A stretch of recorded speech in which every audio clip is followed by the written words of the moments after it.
Hello friends, 2023-24 के Hindi B paper का set 3 code 453 इसके क्वेश्चन 4 एंड 6 कर रहे हैं हम। रचना के आधार पर वाक्य भेद पर डिपेंडेंट है ये। पहला क्वेश्चन है, हमें सरल वाक्य छांट कर बताना है। पहला उसका वाक्य है, एकांत में उन्होंने बिठाया और खूब प्रेम से समझाने लगे, और आया है यहाँ पर, तो ये संयुक्त वाक्य है। अगला वाक्य है, मैं समझ नहीं पा रहा हूँ कि तुम इस बंधन में कैसे फंस गए। यहाँ पर दो उपवाक्य, दोनों प्रधान उपवाक्य हैं, कोई भी आश्रित नहीं है। मैं समझ नहीं पा रहा हूँ एक है, और दूसरा तुम इस बंधन में कैसे फंस गए ये दूसरा है, और कि इन दोनों को जोड़ रहा है, तो ये संयुक्त वाक्य है। तीसरा वाक्य है, मैं बहुत दिनों से सोच रहा था लेकिन संकोचवश कह नहीं पाया। यहाँ पर मैं बहुत दिनों से सोच रहा था प्रधान उपवाक्य है, और लेकिन संकोचवश कह नहीं पाया ये आश्रित उपवाक्य है, तो ये ऑप्शन सी मिश्र वाक्य है। ऑप्शन डी देखते हैं, मैं अपने लिए तो तुमसे मांग नहीं रहा हूँ, ये सरल वाक्य है। अगला प्रश्न है, यदि ईश्वर को 1 भर दोगे तो 10 भर पाओगे। यदि और तो आने की वजह से हमें पता चलता है कि ये मिश्र वाक्य है। तीसरा प्रश्न है, हरिहर काका को महन जी विशेष उद्देश्य से ले गए थे, इसलिए ठाकुर बारी में चहल पहल हो गई। यहाँ दोनों उपवाक्य प्रधान उपवाक्य हैं, योजक इसलिए से जुड़े हैं, इसलिए ये संयुक्त वाक्य है। चौथा प्रश्न, हमें मिश्र वाक्य छांटना है। इनमें से पहला वाक्य है, उन्होंने मुंह से कुछ नहीं कहा लेकिन महन जी ने उनका चेहरा पढ़ लिया। पर भी दोनों उपवाक्य स्वतंत्र उपवाक्य हैं, कोई भी आश्रित नहीं है। उन्होंने मुंह से कुछ नहीं कहा और महन जी ने उनका चेहरा पढ़ लिया, दोनों स्वतंत्र उपवाक्य हैं, योजक लेकिन से जुड़े हुए, तो ये संयुक्त वाक्य है।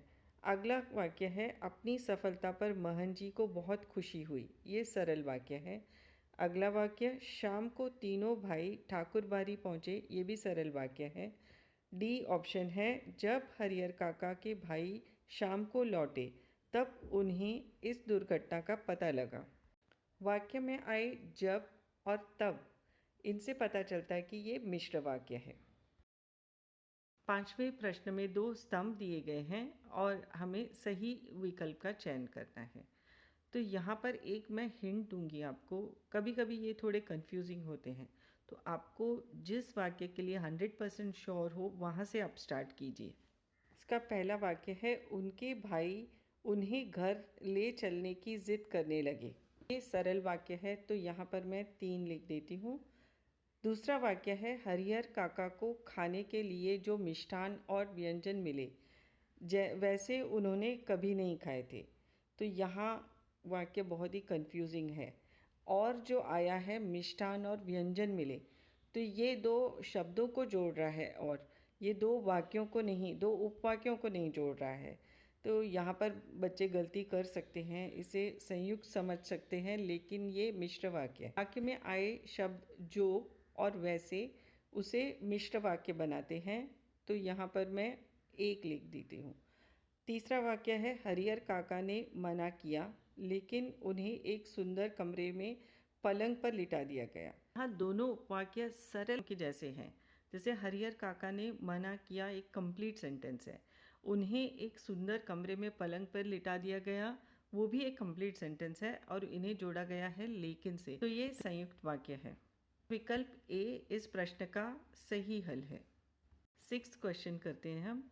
इसमें मुहावरे पे बेस्ड क्वेश्चंस हैं, और पहला इसमें प्रश्न में करना है, चुनौती देकर अपनी बात कहना अर्थ के लिए उपयुक्त होगा, डंके की चोट पर कहना। दूसरा प्रश्न, अध्यापिका के कक्षा से बाहर जाते ही छात्रों ने डैश लिया, आसमान सिर पे उठा लिया।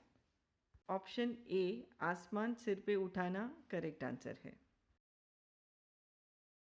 तीसरा प्रश्न है, आज के युग में स्वार्थी लोग अपना काम बनाने में लगे रहते हैं, तो इसका करेक्ट आंसर है ऑप्शन सी, अपना उल्लू सीधा करना।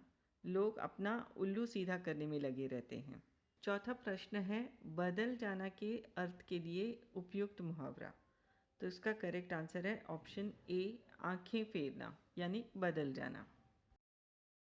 पांचवा प्रश्न है, भारी संकट से बच जाना अर्थ के लिए उपयुक्त मुहावरा है। ऑप्शन डी, बाल बाल बचना इसका सही आंसर है। छठे प्रश्न में मुहावरे और अर्थ के उचित मेल वाले विकल्प का चयन करना है। तो यहाँ पर करेक्ट आंसर है ऑप्शन बी, हाथ फैलाना याचना करना।